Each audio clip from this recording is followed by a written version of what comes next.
शुरुआत करते हैं राजस्थान में होने वाले राइजिंग राजस्थान ग्लोबल इन्वेस्टमेंट समिति को लेकर सीएम भजनलाल शर्मा 2 दिन से नई दिल्ली में इन्वेस्टर रोड शो और आउटरीच कार्यक्रम का आयोजन कर रहे हैं, जिसके तहत कॉरपोरेट कंपनियों को आमंत्रित किया जा रहा है ताकि कॉरपोरेट कंपनियां राजस्थान में निवेश कर पाएं। इसी पर देखिए हमारी खास रिपोर्ट।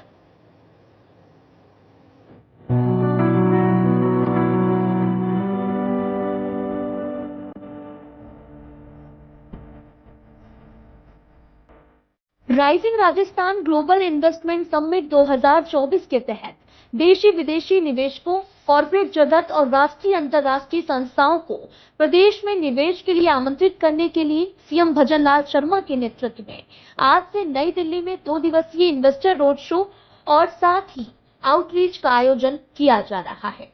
इसके तहत 30 सितंबर और 1 अक्टूबर को नई दिल्ली में 2 दिवसीय इन्वेस्टर रोड शो का आयोजन हो रहा है।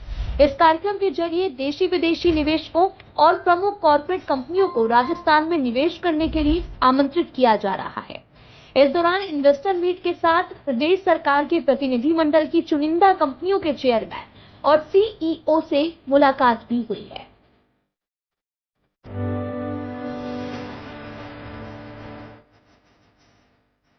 सीपीएससी कॉन्क्लेव के दिन यानी कि 1 अक्टूबर को केंद्रीय सार्वजनिक उपक्रमों के प्रमुख अधिकारियों से राजस्थान में नई परियोजनाओं और निवेश की संभावनाओं पर चर्चा होगी। वहीं एम्बेसडर राउंड टेबल में कई देशों के राजनयिकों के साथ बैठक की जाएगी, जिसमें राज्य में मौजूदा निवेश अवसरों पर चर्चा होगी। प्रमुख देशों में अमेरिका, ब्रिटेन, जापान, जर्मनी, दक्षिण कोरिया सहित अन्य देशों के राजनयिक शामिल होंगे।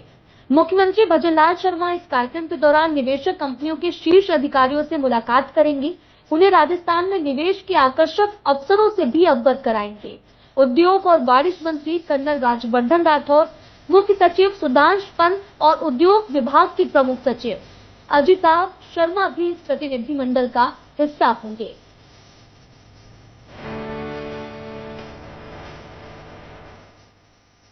हिंदुस्तान पेट्रोलियम, एनटीपीसी, एनएचएआई और दिल्ली मेट्रो जैसी केंद्रीय सरकारी कंपनियों के साथ बातचीत की जा रही है ताकि राज्य में अधिक से अधिक निवेश आकर्षित किया जा सके। इस कॉन्क्लेव के दौरान राज्य की कृषि, अक्षय ऊर्जा, शिक्षा, कौशल विकास, ऑटोमोबाइल और ईवी इंफ्रास्ट्रक्चर, माइनिंग और अन्य क्षेत्रों में निवेश के अवसरों पर जोर भी दिया जा रहा है। आपको बताते चले कि rising Rajasthan global investment summit 2024 का आयोजन 9 से 11 दिसंबर को जयपुर में होगा, जिसका उद्देश्य राज्य में राष्ट्रीय और अंतर्राष्ट्रीय स्तर के निवेश को आकर्षित करना है। पिछले 1 महीने में मुंबई, दक्षिण कोरिया, जापान, यूएई और कतर जैसे अंतर्राष्ट्रीय केंद्रों में रोड शो आयोजित किए जा चुके हैं, जहां से 4.5 लाख करोड़ रुपए से अधिक के निवेश प्रस्ताव प्राप्त हुए हैं। वहीं इसको लेकर आज सीएम भजनलाल शर्मा देशी और विदेशी निवेशकों को राजस्थान में निवेश के लिए आमंत्रित कर रहे हैं, जिसमें जबरदस्त समर्थन मिलने का उनके उत्साह और उमंग की मैं तारीफ करता हूं। दोनों देशों ने अच्छा समर्थन हमें दिया है। सियोल में हमने पास्को इंटरनेशनल, एसजी कॉरपोरेशन और अन्य कई प्रमुख कंपनियों के साथ सार्थक चर्चा की है। साथ ही कोरियन स्टोन एसोसिएशन के साथ राजस्थान से स्टोन के निर्यात को बढ़ावा देने पर भी चर्चा हुई है। सैमसंग हेल्थ केयर ने एआई आधारित उपकरणों के माध्यम से हमारे राज्य के नागरिकों को अत्यंत आधुनिक स्वास्थ्य सेवाएं प्रदान करने में रुचि दिखाई है। साथ ही एलेक्स इंटरनेशनल और ओरियन कॉरपोरेशन जैसी बड़ी कंपनियों ने माइनिंग और मैन्युफैक्चर सेक्टर में भी निवेश करने में रुचि दिखाई है। जापान में भी हमारी इन्वेस्टर मीट बहुत सफल रही। टोक्यो और ओसाका में आयोजित बैठकों के दौरान अनेक प्रमुख जापानी कंपनियों से राजस्थान में निवेश पर विस्तृत चर्चा की गई है। डाइकिन और नीडेक जैसी कंपनियों के साथ हुई वार्ता ने राजस्थान में नई तकनीकी और उद्योग को लाने के हमारे प्रयास को सशक्त किया है। निमराना की सफलता से अब जापान में भी निमराना डे का आयोजन हो, करने लग गया, जो हमारे देश के लिए गौरव की बात है। जापान में जिस दिन मैं गया 12 तारीख को निमराना डे का आयोजन भी वहां हुआ, तो निश्चित रूप से आपका डे वहां भी मन रहा है और वो अपने उद्योग को बढ़ावा देने के लिए, वहां से लोगों को जोड़ने के लिए काम कर रहे हैं। निश्चित रूप से बहुत ही खुशी की बात होती है। यह शुरुआती सफलताएं हम इस बात का एहसास कराती हैं कि हम एक सही दिशा में आगे बढ़ रहे हैं। इच्छुक निवेश राज्य निवेश पोर्टल के माध्यम से राज्य में निवेश के लिए आप आवेदन कर सकते हैं। हम कहने में नहीं, करने में यकीन रखते हैं। हाल ही में एक फिल्म निर्माता मेरे पास आए और सुबह मेरे पास वो लगभग 11-12 बजे मेरे पास पहुंचे और जयपुर में वर्षों से प्रतीक्षारत फिल्म सिटी की जरूरत को बताया। और वो कई बार कहते थे और हम भी बार पहले सुनते थे कि फिल्म सिटी आ रही है, फिल्म सिटी आ रही है। लेकिन वो कहता था कि साहब मैं आपके यहां 10 साल से आ रहा हूं। और वो ये कहते हुए मुझे और ज्यादा खुशी हुई। उन्होंने कहा कि मैं राजस्थान का हूं, मेरे पूर्वज राजस्थान से गए और मैं चाहता हूं कि राजस्थान के अंदर मैं फिल्म सिटी लगाने का काम करूं। तो मैंने कहा कि आप आइए राजस्थान में, आप लगाइए। मैंने मेरे अधिकारियों को तुरंत कहा कि आप मेरे पास, वो ऑफिस में लगभग 1 बजे मेरे पास पहुंचे। उस दिन मेरी कैबिनेट भी थी। मैंने हमारे अधिकारियों को निर्देशित किया, कहा कि भाई इनको जमीन दिखाइए। मैं आपको कहना चाहता हूं 1 बजे वो जमीन देखने गए, 4 बजे मेरी कैबिनेट थी, 6 बजे वो लौट करके आए। जैसे ही मेरी कैबिनेट का मीटिंग पूरी हुई तो उन्होंने उसके बाद जमीन देख करके जमीन को सुनिश्चित कर दिया। ये सालों में नहीं, ये दिनों में नहीं, ये घंटों में उनका काम हुआ। ये मुझे बड़ी खुशी की बात है,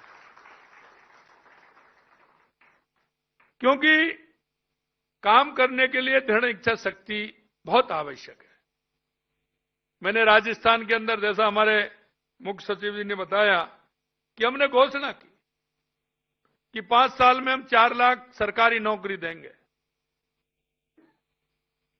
6 लाख हम प्राइवेट नौकरियां देंगे। अब आप देख सकते हैं, आज मेरे को 9 महीने हुए हैं, 33,000 लोगों को नियुक्ति पत्र हमने दे दिया। 33,000 लोगों को नियुक्ति पत्र दे दिया। और कल ही हमने लगभग 90,000 वैकेंसी कल हमने हमारी कैबिनेट में मंजूर की है। 90,000 वैकेंसी हमने निकाली है।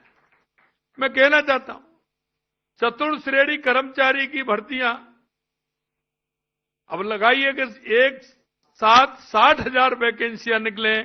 ये कब से नहीं हुई, क्यों नहीं हुई? लेकिन हमने तुरंत 60,000 वैकेंसी उसके लिए निकाली। 23,000 वैकेंसियां हमने हमारे सफाई कर्मचारियों के लिए निकाली और लगभग 7,000 के लगभग हमने हमारे जो चालक, हमारे ड्राइवर जो होते हैं, उनकी हमने वैकेंसी निकालने का काम किया है। और हमने कहा है कि इस साल हम सरकार के माध्यम से 1 लाख हमारे युवाओं को नौकरी देने का काम करेंगे। और मैं आपको विश्वास दिलाता हूं 1 लाख से ज्यादा लोगों को रोजगार देने का काम हम इस साल पूरा कर देंगे। क्योंकि मन में जब यह होता है कि हमें कुछ करना है, मन में यह होता है कि हमें कुछ करना चाहिए। और मैं इसीलिए आपसे कहना चाहता हूं कि आपको किसी भी तरह से राजस्थान के अंदर कहीं किसी तरह से कोई परेशानी नहीं होगी। इसी तरह हमारी सरकार ने विभिन्न राज्यों और देशों में आने वाले निवेशकों को सफलतापूर्वक धरातल पर उतारने के लिए आईएएस अधिकारियों को विशेष तौर पर नियुक्त किया है, जो निवेश को आकृत करने में और इसे धरातल पर उतारने में सुनिश्चित करने में काम करेंगे, ऐसा करने वाला राजस्थान शायद पहला देश होगा, पहला प्रदेश होगा हमारा, देश के अंदर पहला प्रदेश है जो हमारे अभी कह रहे थे कि आप एक अधिकारी को लगाइए। हमने, हमारी ऐसी 25 कंट्री हैं जिसमें हमने एक एक आईएएस अधिकारी को लगाया है। हमने हमारे सभी राज्यों में एक एक अधिकारी को लगाया है और हमने विभाग अनुसार भी हमने एक एक अधिकारी को लगाया है। और ये नहीं वो अधिकारी का ट्रांसफर हो जाए, ट्रांसफर हो जाएगा लेकिन वहां से उसका ट्रांसफर होने वाला नहीं है। जिसको जो कंट्री दी है वो कंट्री उसको पूर्ण रूप से वो देखेगा और उसको जिसको प्रदेश दिया है वो प्रदेश देखेगा और जिसको विभाग दिया है वो किसी विभाग में हो लेकिन उसी विभाग को परमानेंट देखेगा, जिससे उसको पूरी जानकारियां मिलती रहें और उस जानकारी के माध्यम से वो अपना काम करता रहे। वो वहां ट्रांसफर हो सकता है राज्य में, लेकिन इसमें ट्रांसफर नहीं होगा, ये भी हमने उनके लिए किया है। आज का राजस्थान उद्योग के लिए उभरता केंद्र बन रहा है। हमने प्रक्रियाओं को सरल और निवेशक केंद्रित दृष्टिकोण अपनाकर व्यापारिक माहौल को अनुकूल बनाया है। निवेशकों को सुविधा देना हमारी प्राथमिकता है। पहले ऐसे दिन भी थे जब निवेशकों के सपने सरकारी फाइलों में उलझकर दम तोड़ देते थे, लेकिन हम आपको विश्वास दिलाते हैं और आपके सामने भी आया है कि हमने 1 महीने पहले मुंबई में जो एमओयू किए थे हमने इस कैबिनेट में उनको भी पास कर दिया और उसमें उनको जमीन आवंटित करने का हमने काम कर दिया। इसलिए मैं कहता हूं, लेकिन आज हम नकारात्मकता से परे सहयोग, सकारात्मक और दूरदर्शिता के साथ एक नए कल के सपने बुन रहे हैं। हमारी सरकार ने साहसिक कदम उठाकर नए अवसर पैदा किए। हमें गर्व है कि हम हमारे देश के यशस्वी प्रधानमंत्री नरेंद्र मोदी जी की दूरदृष्टि, नेतृत्व एवं बहुआयामी दृष्टिकोण के साथ हम आगे बढ़ रहे हैं। राज्य और केंद्र सरकार के बेहतर तालमेल के साथ व्यापक दिशा में हम काम कर रहे हैं। हम एक जिला एक उत्पादन नीति लागू करने जा रहे हैं, 1 डिस्ट्रिक्ट 1 प्रोडक्ट, क्योंकि राजस्थान में अपार संभावना है। राजस्थान के आप एक एक जिले को देखेंगे उसकी पहचान अलग है।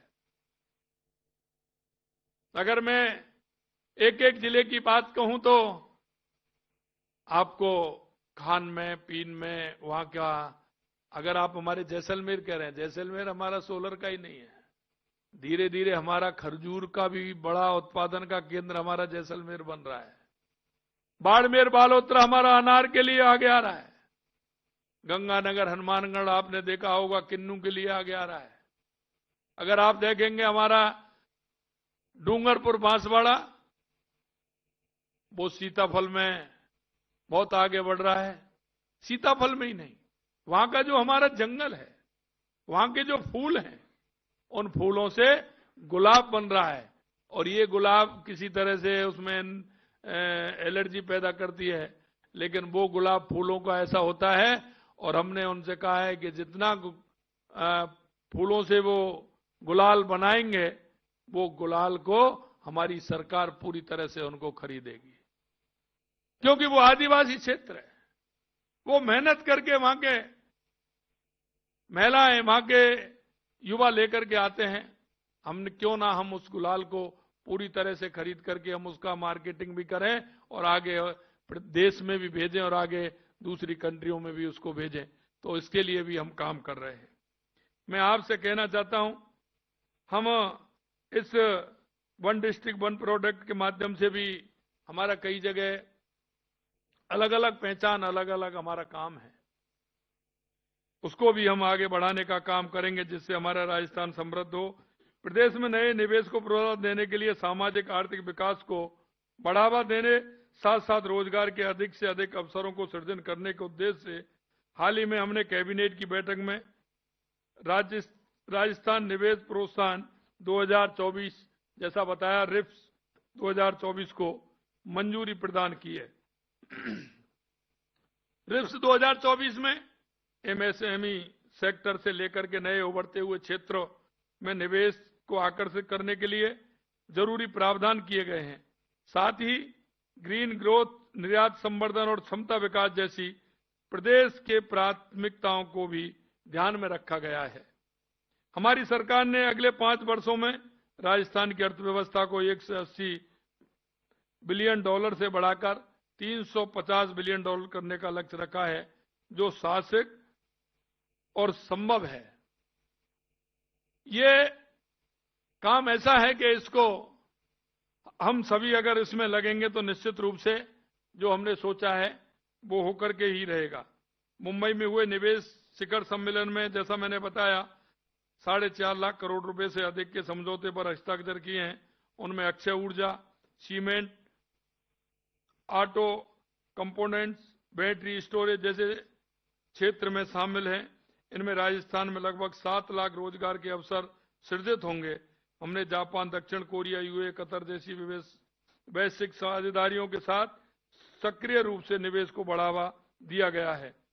यही नहीं, जापान की एक कंपनी हमारे पास, उससे मिलना हुआ। पहले वो जयपुर भी आए, फिर मैं जापान हम गए तो जापान भी मिले। उन प्रमुख जापानी कंपनियों ने राजस्थान में निवेश करने के साथ साथ 15,000 युवाओं को रोजगार देने की भी प्रतिबद्धता उन्होंने जताई। उन्होंने कहा कि हम 5 साल में राजस्थान से लगभग 15,000 ऐसे युवा जिनको हमें आवश्यकता है, नर्सिंग के क्षेत्र में, अन्य विभिन्न क्षेत्रों में, इलेक्ट्रॉनिक्स के क्षेत्र में, कटर पिटर उस क्षेत्र में, कई क्षेत्रों में उन्होंने बताया है। उसके लिए जब हम जापान गए तो हमें कई चीजों का महसूस भी हुआ, क्योंकि वो ट्रांसलेशन वाले हम लेकर के गए, लेकिन हमने सोचा क्यों ना हम कोई ऐसा काम करें जिससे कि हमारे प्रदेश के लोग वहां जाएं और जाने में उनको किसी तरह की परेशानी नहीं हो। तो हमने निर्णय लिया है कि विदेशी भाषाओं की शिक्षा के लिए एक नया कॉलेज खोलने का काम भी हम राजस्थान में करेंगे, जिससे कि वहां के हर कंट्री की भाषा सीख करके वहां उनको सुविधा मिल सके और वहां ठीक प्रकार से वहां जाकर के काम कर सकें। तो ये भी हमने निर्णय लिया है और इसका लाभ हमारे युवाओं को ज्यादा से ज्यादा मिले, तो हम इसे भी करने जा रहे हैं। राजस्थान में उद्योग के लिए निवेश की संभावनाएं प्रचुर हैं। हम नई औद्योगिक नीतियों के तहत औद्योगिक भूमि अधिग्रहण और विकास को सरल बना रहे हैं। खनन में भी नई नीति लागू की जा रही है। इसके साथ ही हमने कृषि प्रसंस्करण में डाटा केंद्रों, पर्यटन के लिए नई नीतियां बनाई हैं। राजस्थान सरकार ने 53,000 किलोमीटर की सड़कें बनाना और 2,750 किलोमीटर के ग्रीन फील्ड एक्सप्रेस विकसित करने का संकल्प ले लिया है। ऊर्जा के क्षेत्र में 2031-32 तक 33,600 मेगावाट ऊर्जा उत्पादन का लक्ष्य हमने रखा है। आप सभी को मैं निवेश के लिए, राजस्थान में निवेश के लिए आमंत्रित करता हूं, जहां हमारी नीतियां और संसाधन आपके व्यापार को बढ़ावा देने के लिए तैयार हैं। राजस्थान की समृद्ध और विकास में आप अमूल भागीदारी बना सकते हैं।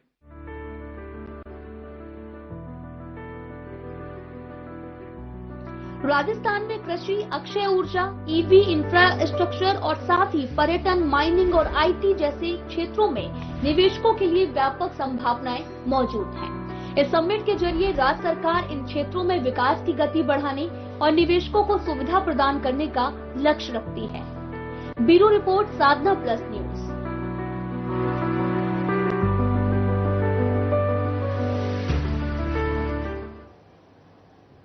उधर जयपुर में मुख्यमंत्री भजनलाल शर्मा ने राष्ट्रपिता महात्मा गांधी की जयंती और पूर्व प्रधानमंत्री लाल बहादुर शास्त्री की जयंती की प्रदेशवासियों को अग्रिम शुभकामनाएं दी हैं। इस दौरान सीएम ने कहा कि महात्मा गांधी ने न्याय, करुणा, प्रेम, सत्य और अहिंसा के लिए अपना जीवन समर्पित कर दिया। गांधी जी के सत्य और अहिंसा के आदर्शों ने पूरी दुनिया को नई दिशा दिखाई। उनके द्वारा जो अहिंसा का मार्ग मानव जाति को दिखाया गया, वो आज वैश्विक शांति की स्थापना के लिए अति आवश्यक है।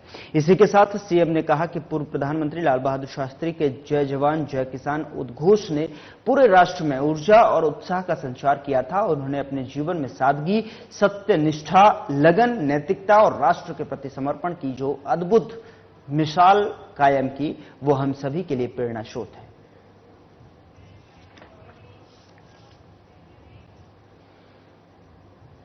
उधर राजस्थान की उप मुख्यमंत्री दिया कुमारी के मुख्य आतिथ्य में वानिकी सैटेलाइट प्रशिक्षण संस्थान राजस्थान, वानिकी और वन्यजीव प्रशिक्षण संस्थान जयपुर, राजस्थान पुलिस अकादमी के संयुक्त तत्वाधान में 119वीं वन रक्षक आधारभूत प्रशिक्षण सत्र का उद्घाटन समारोह आयोजित किया गया। इस अवसर पर मुख्यमंत्री ने कहा कि महिला शक्ति हर क्षेत्र में सफलता प्राप्त कर रही है और इस वन रक्षक आधारभूत प्रशिक्षण में 1450 वन रक्षकों में से 710 महिला वन रक्षक प्रशिक्षण प्राप्त कर रही हैं। ये गर्व की बात है। वहीं दिया कुमारी ने कहा कि राजस्थान में अगले साल ग्रीन बजट पेश किया जाएगा। उधर जयपुर में मंगलवार को JLN मार्ग स्थित इंदिरा गांधी पंचायती राज संस्थान में तंबाकू फ्री यूथ कैंपेन 2.0 के तहत संभाग स्तरीय स्टेक होल्डर्स की एक दिवसीय कार्यशाला आयोजित की गई। बता दें कि कार्यशाला में संभागीय आयुक्त रश्मि गुप्ता मुख्य अतिथि के रूप में उपस्थित रहीं। संभागीय आयुक्त महोदया ने अपने संबोधन में कहा कि तंबाकू जनित रोगों से देश में प्रतिवर्ष लाखों लोगों की अकाल मृत्यु हो जाती है, जो कि बेहद चिंता का विषय है। तंबाकू उत्पादों के उपभोग के दुष्प्रभावों के विषय में आमजन को अधिक से अधिक जागरूक किया जाना चाहिए। वहीं उन्होंने अभियान के दौरान युवा वर्ग को तंबाकू विमुक्त और नशा मुक्त जीवन के लिए प्रेरित किए जाने की बात कही।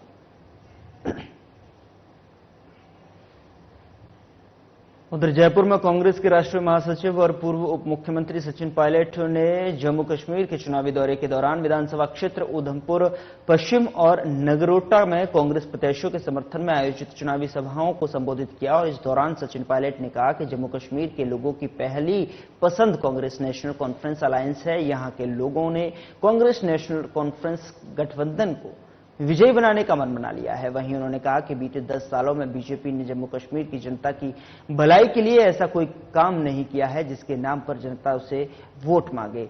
इसी के साथ पायलट ने जम्मू कश्मीर की जनता से अपील की है कि बीजेपी के 10 सालों के कुशासन को देखते हुए जम्मू कश्मीर के विकास, यहां के लोगों की भलाई के लिए कांग्रेस नेशनल कॉन्फ्रेंस अलायंस के प्रत्याशियों को विजयी बनाए।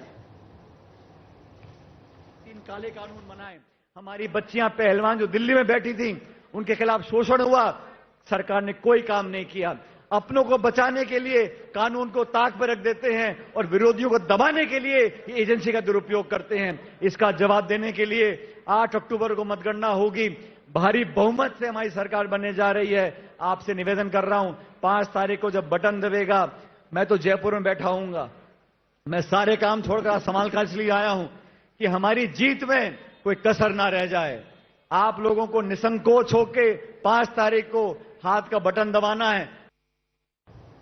उधर डूंगरपुर जिले की 84 विधानसभा क्षेत्र उपचुनाव को लेकर गुजरात के अरावली में बॉर्डर मीटिंग का आयोजन किया गया। इस दौरान बांसवाड़ा IGS परमिला, अतिरिक्त संभागीय आयुक्त गौरव बजाड़, डूंगरपुर जिला कलेक्टर अंकित कुमार सिंह, जिला पुलिस अधीक्षक मोनिका सेन, गुजरात के सीमावर्ती जिला कलेक्टर अरावली, जिला कलेक्टर महिसागर, जिला पुलिस अधीक्षक अरावली और जिला पुलिस अधीक्षक महिसागर के साथ संयुक्त बैठक हुई। वहीं बैठक में आपराधिक तत्वों के खिलाफ विशेष अभियान चलाने पर चर्चा की गई। साथ ही सूचनाओं का आदान प्रदान भी किया गया।